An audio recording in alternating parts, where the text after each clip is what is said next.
Before long, we'll be selling this house and moving into a high-rise condo. So you better start looking for a new place.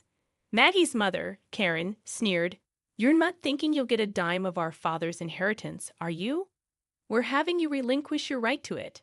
You got that, Ashley? My sister threatened me, her face a horrifying mask of cruelty. Ashley's boyfriend stood to the side, his laughter only adding salt to the wound. It was unbearable. Our father's funeral had barely finished, and they dared to talk like this. You heard the absolute worst. I can't stand this anymore. I'm cutting ties with you all. The moment I shouted those words, the doorbell rang. Standing there was a man I felt like I'd met before. My name is Maggie. At 22, I'm soon to graduate from university. Nothing to brag, but I'm strong-willed and patient. From my childhood through university, I've always quietly and diligently focused on my studies. I've maintained reasonably high grades, and I do have dreams I want to fulfill. Although I'm content with my daily life, I'd also have a significant worry. Maggie, come downstairs now.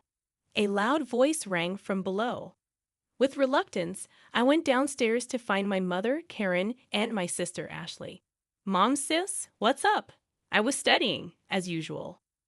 You nerd. You're still studying even though university is almost over. What a hard worker. The one laughing was my sister, Ashley. A beauty like our mother, she's flamboyant and was even a popular model back in the day. Now she's unemployed, under the gaze of helping around the house. We're going shopping? You should clean the dishes and do the laundry. Don't forget to iron properly, okay? Also, we're out of detergent and other things, so you should go shopping. Mother calmly ordered me to do the housework, knowing she would get furiously angry if I talked back. I quietly responded, okay. I left the house stressed out to the nines and high in spirits. I need to get on with that, I muttered quietly as I started to clean up the mess they had left behind. Mom, a former beauty queen, has extravagant tastes and loves luxury. She's always favored my beautiful sister while ignoring me since I'm not all that pretty.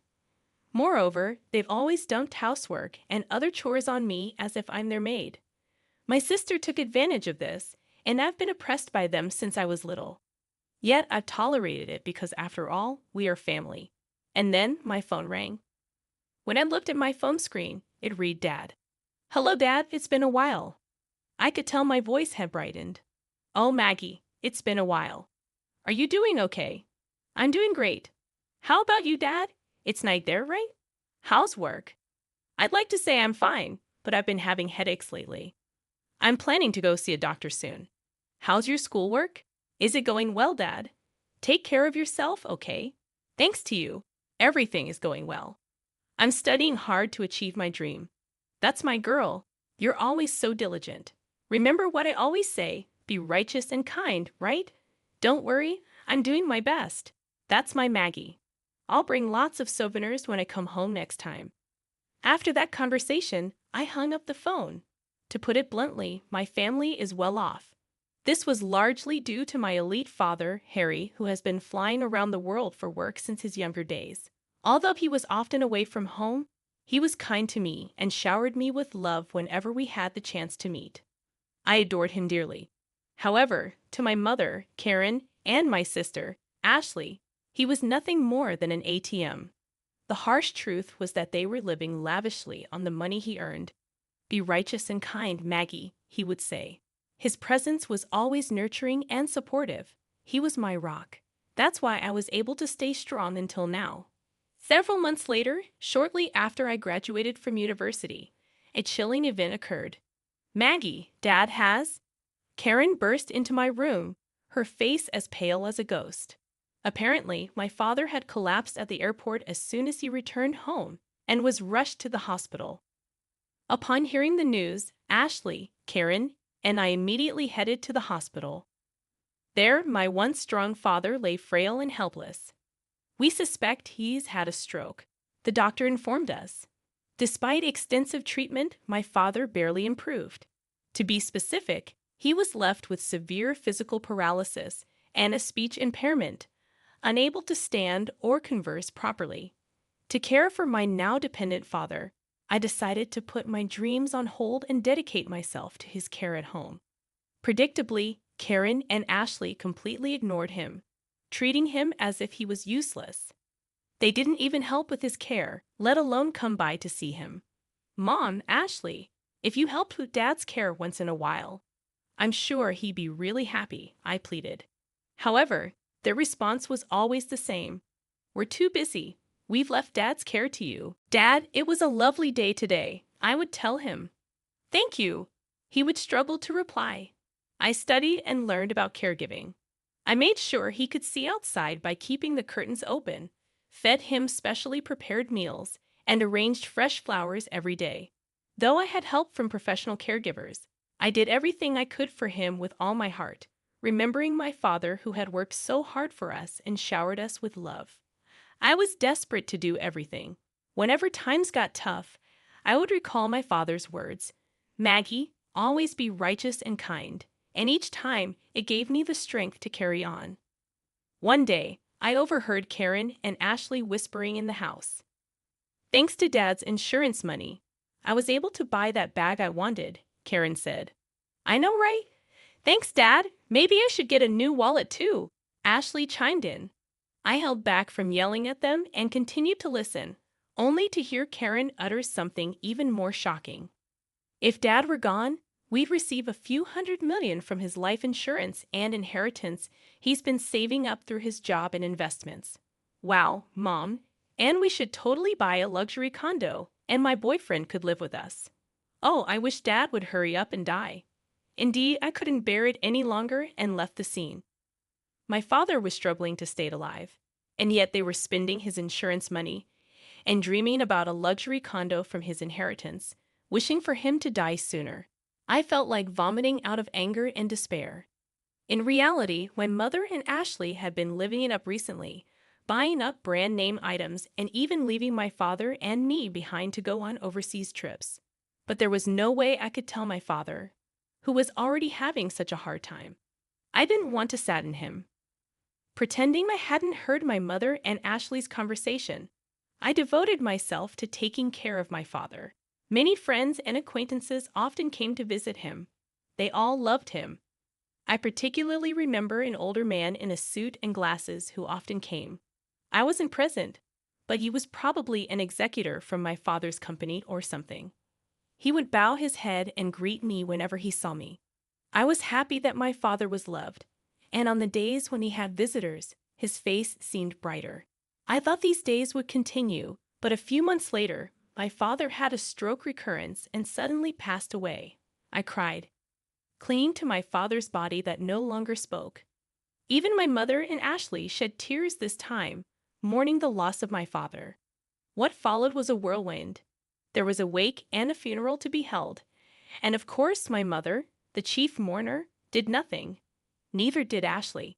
In the end, I had to go through all the procedures by myself, running around in a rush. The wake ended, and many people attended the funeral, with numerous flowers arriving as well. Seeing the character and popularity my father had in life, I felt somewhat comforted. At the funeral, sobbing voices echoed, and my father, with a peaceful face, embarked on his journey. In the evening of the day when the first 7 days were over, I had finally started to recover a bit from the sadness. As I was cleaning up the 7th day, my mother and Ashley called me into the living room.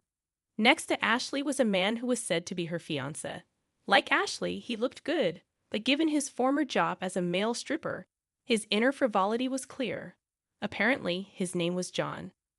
So about father's inheritance, my mom began. I had a terribly bad feeling, and then my mother, laughing scornfully, said something outrageous. We'll get a lot from your father's inheritance, so we decided to sell this house and live in a luxury condo. So you should leave. Mom, it's only been a week since Dad passed away.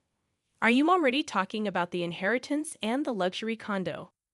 We've already signed the contract. It's a high-rise, brand new. You've already signed. When did you? About a month ago, I guess. A month ago. But Dad was still doing fine. He was practically dying.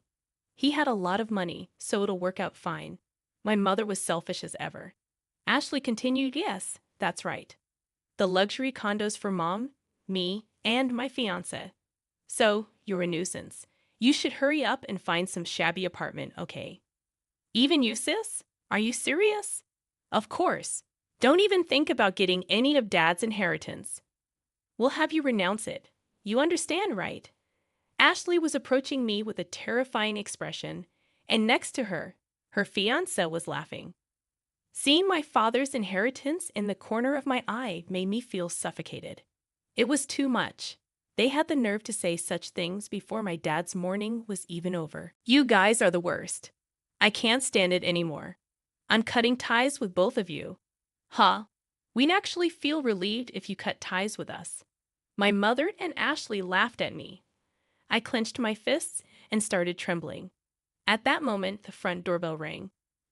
Straightening my trembling breath and wiping my tears, I'd opened the door, thinking it might be a late visitor. Good evening, my condolences for your loss. The man who deeply bowed his head at the entrance was the middle-aged man in a suit and glasses who frequently visited my father's sickbed. Thank you. Please come in. As I was about to invite him in, the man presented his business card. Please check this. My name is Watson, an attorney assigned by your father. The business card indeed belonged to a law firm, and although I had not noticed it before, a badge denoting him as a lawyer was gleaming on his chest. A lawyer? I was surprised. My mother, Ashley, and her boyfriend came out from behind. Huh? What does a lawyer want from us? Watson responded to my mother's skeptical expression. I've come to discuss your husband's inheritance. Can we talk for a moment? Watson sat down in the living room. My mother sat directly across from him, and Ashley and her boyfriend sat next to her. I ended up sitting on the side facing them alone.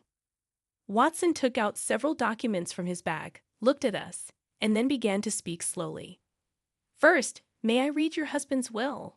That man could barely move or speak, and yet he left a will. Get on with it, please. My mother spoke in an irritated tone. Then allow me to read it, Watson said in a quiet voice. The testator, Harry, hereby bequeaths as follows. The testator leaves all property belonging to him to his second daughter, Maddie. A moment of silence fell upon the room. The testator designates the following as the executor of the will. Before Watson could continue reading, Ashley interrupted. Wait a minute. What did you just say? Didn't you hear me? The testator designates the part before that. Let me read it again. The testator, Harry, hereby bequeaths all property belonging to him to his second daughter, Maddie. What does that mean? Karen, our mother, and Ashley exclaimed in unison. I was so shocked that I couldn't breathe, and all I could do was stare in astonishment. Watson continued, Next, I will read the postscript of the will, looking at me. In other words, this is your father's final message. I quietly listened as he read.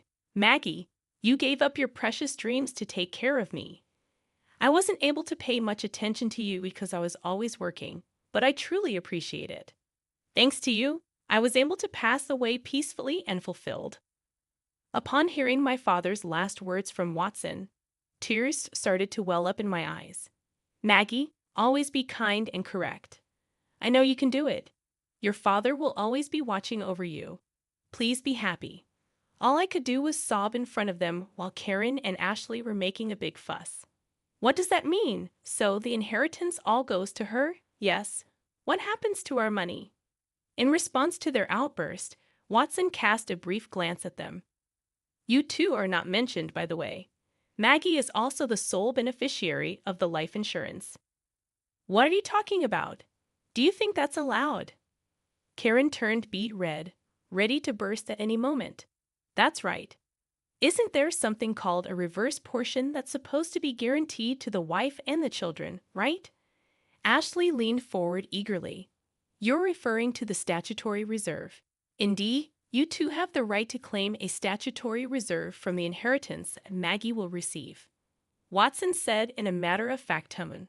Of course, Karen seemed to be getting back to her usual self. Even if there is a will, if its contents are unfair, you can claim a share of the inheritance prescribed by the civil law.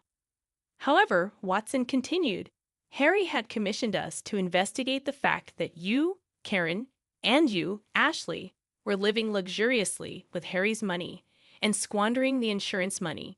The eyes of Karen and Ashley widened in astonishment. Indeed, you purchased a luxury condominium and a car, and you spend quite lavishly on host clubs and overseas trips. All the caregiving and household chores were left to Maggie alone. Moreover, there were even remarks hoping for Harry's death. My father knew everything. He knew everything but pretended not to know. That's my mother. Stammered Watson responded calmly. In this case, it's unlikely that the distribution of the inheritance will be deemed unfair. Even if you take it to court, it's very unlikely you'll be able to claim anything. Of course, you can try if you wish. I'll be the one you'll be set up against. My mother's face had turned a pale blue. That's ridiculous, my sister also muttered. When Watson was leaving and I walked him out to the entrance, he said, Maggie, you have grown up to be quite admirable. Your father always spoke of you with such joy. Really, my father has known your father since we were young, and I was honored to take on this request. Your father felt he was too lenient with the other two, but I believe he found peace knowing how well you turned out. Watson's eyes were squinted in a warm smile. I was so touched that I teared up again. Please live a happy life from now on. You know I'm always here to help. Watson left me with those words, and I kept bowing deeply to him. A year later, with Watson's help, I was able to inherit all of my father's assets. As for my mother and sister, my mother, unable to pay off the loans for the high-rise condominium, had already contracted the expensive car and the designer goods, eventually went bankrupt. My sister, on the other hand, was quickly abandoned by her boyfriend when he learned that she wouldn't be inheriting anything. I heard through the grapevine that she's now living with my mother and working part-time. They called me for a while, but I kept replying, I've cut ties with you. Please contact me through a lawyer. I thought that was what my father wanted too. Now they don't contact me at all. As for me, I used my father's inheritance to attend a law school I had once given up on. Originally, I wanted to become a prosecutor to uphold my father's words, always be kind and correct. But now my dream has changed. After working with Watson, who had saved me in my time of need and provided unwavering support, I started to admire being a lawyer myself. So now, I'm studying hard to become one. I strongly wish to become a lawyer like Watson, who is always just and kind.